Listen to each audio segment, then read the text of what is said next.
Hello, everybody. Hey, Tag Life Done Free. Hey, I recently had a comment on one of my Starve the Beast videos that was talking about how us that believe like this or, want to push towards freedom, want to do for ourselves, that maybe it's a little bit selfish. And so I thought I would do a video, Starve the Beast 11, are you selfish? Now, this is not a bash on this person. I'm just simply answering the question. So, are you selfish? Come on, let's check it out.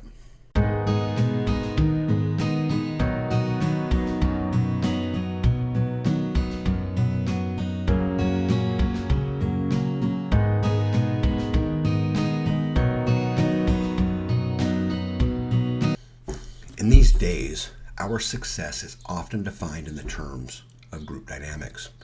We did this, we did that. The Democrats won. We had this big red wave. It's Alabama versus Michigan. It's always we. We are taught not to do anything that would look poor upon our family, the church, or our country. These days, if you think for yourself, you're mocked as being selfish. We are taught that social change only results from the collective.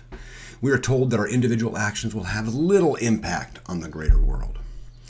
Now, you guys have heard me talk many times about community. I mean, many times. Collective action in terms of collective efforts to achieve a goal has a huge impact on our daily lives.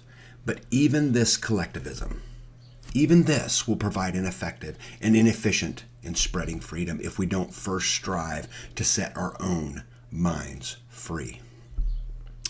If we as individuals can't escape the indoctrination and the propaganda that has been force-fed on us our entire lives, we and our groups will have very little effect on the system that enslaves us.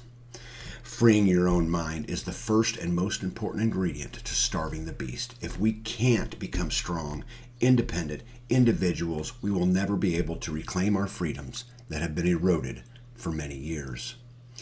If we are to look back at recent history, you will notice commonality amongst the most brutal dictators of the 20th century.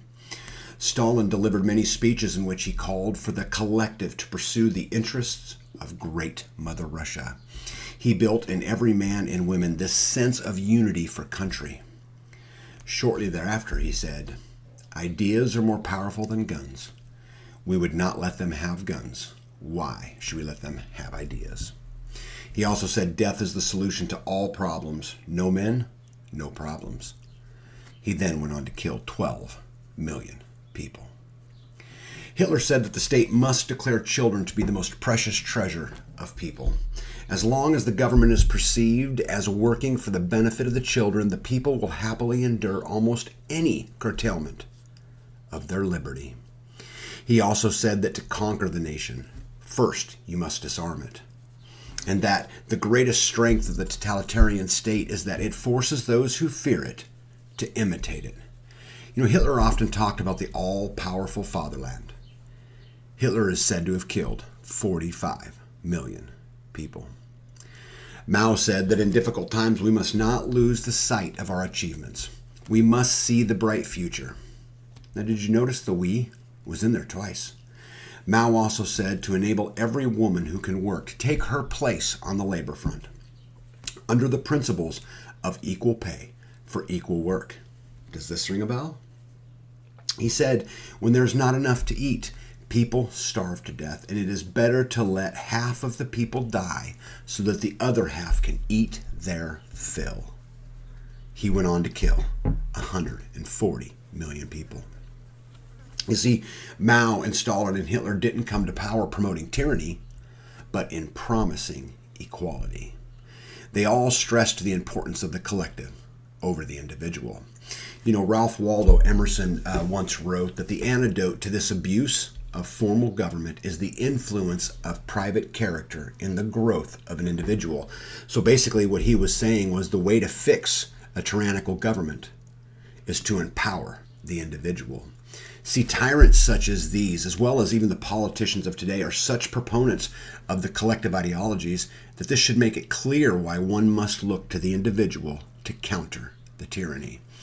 These people who desire to rule over others, to rule you and to rule me, do not promote this collective ideology because they believe it will benefit you, right? Rather, they do it because it provides them with a secure source of power. It confirms their natural right to be the chosen. These immense benefits of collectivism for those who desire power come from the fact that the collective ideologies have no form. Okay, so given that the collective is merely just a group of people, these ideologies can be built around an unlimited number of factors, whether it be race, ethnicity, wealth, religion, politics, right? Democrats versus Republicans. The system requires people to submit to each sect or group or class. It worships its own idol and is intolerant of anyone else's idol, right? There is no denying that as social beings, us humans have this natural yearning for community and the desire to attach to some form of collective. The people, though, who desire to rule you do not want you to attach yourself to such collective.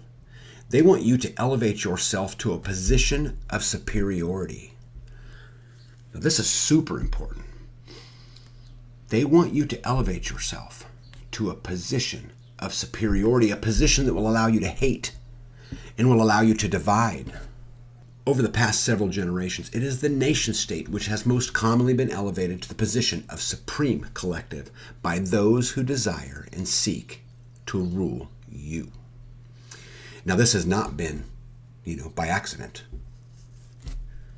Without indoctrination and the heavy doses of propaganda, it is far more likely that people like you and me, we would identify more closely with our local communities, right? The people we had, things in common with, and not with the hundreds of millions of people in vast geographical areas. Indoctrinating people to worship the collective of one's nation. Olympics, anyone? This is extremely valuable for politicians. They are the leaders, right? They're the leaders of these collectives, and the more people who identify with the nation state, the more minds they have under their control. And while offering these huge benefits to the ruling elite of a nation, this collectivism, this system paves the way for tyranny. The increasing dependence on the state is a cancerous system. Our whole nation has become a herd of sheep, constantly depending on the shepherd to drive us to good pastures. And the shepherd staff has now become the rod of iron, and the shepherd himself is now a wolf. The herd of sheep is crucial for a tyrannical regime to maintain control. And I can give you some evidence of this. If you look back at like North Korea during the great famines of the 1990s, and even the Soviet Union under Stalin's reign, where those populations, they were already starving, right? I mean, they were already unarmed, and the rulers had at their disposal, these huge police forces and, surveillance networks and prison systems. And, maybe back then it was more of a spy network versus a surveillance network. But either way, any surveillance, spy, prison systems, big military, big police states. We don't have police and military gear, do we? Right? See, these tyrannical regimes use massive amounts of propaganda to glorify the collective of the nation. Right? It was once said, I hear you, the world hears you, and the people who knock these buildings down will hear from all of us soon. Remember that? As they went on to invade 2 countries with weapons of mass destruction. See, what this shows is that brute force is not enough. A tyrannical regime will only maintain power if they can control your mind. And when one realizes that gaining control of the minds of the individual is the most vital means for controlling a population, it becomes clear that the first step in countering this tyranny is to undergo the difficult process of freeing your mind. Your focus, first and foremost, should be on setting yourself free. And this should not be viewed as being selfish. Now, I know people all over the country and the globe will preach that the values of the collectives is what matters, right? And instead, those who set themselves free from state indoctrination and propaganda actually provide a great service to your neighbors. See, we all face similar struggles, and therefore those who find solutions for themselves act as role models for other members of a society. Guys, the Great Reset, it works both ways, right? A healthy and free society depends upon you to have the clarity of mind and the will capable of effective response. With this in mind, it should be clear that the crucial role that each of you must play in the creation of the free world. What is needed most in a society dominated by tyranny and oppressive governments is leaders who show by example what it means to live free. And without such people, no collective action, no mass protest, and certainly no election of some new leader whose promising change will ever bring about anything but temporary and superficial change. If you insist upon change coming from above, as something that was gifted to mankind by politicians, then you have given up on people and you have lost your confidence in the very life process that exists only in individuals. It is now time to give people a chance to bring order to the world by bringing themselves to order. You have been instructed that the individual is powerless in the grand struggles of society. You are far more powerful than the commonly believed. If your mind is free, if you set yourself to pursue truth, if you are unafraid to speak your mind, and you use the word no, right? Remember, no is a complete sentence. And you do this in the face of severe opposition, you have unknowingly become a leader.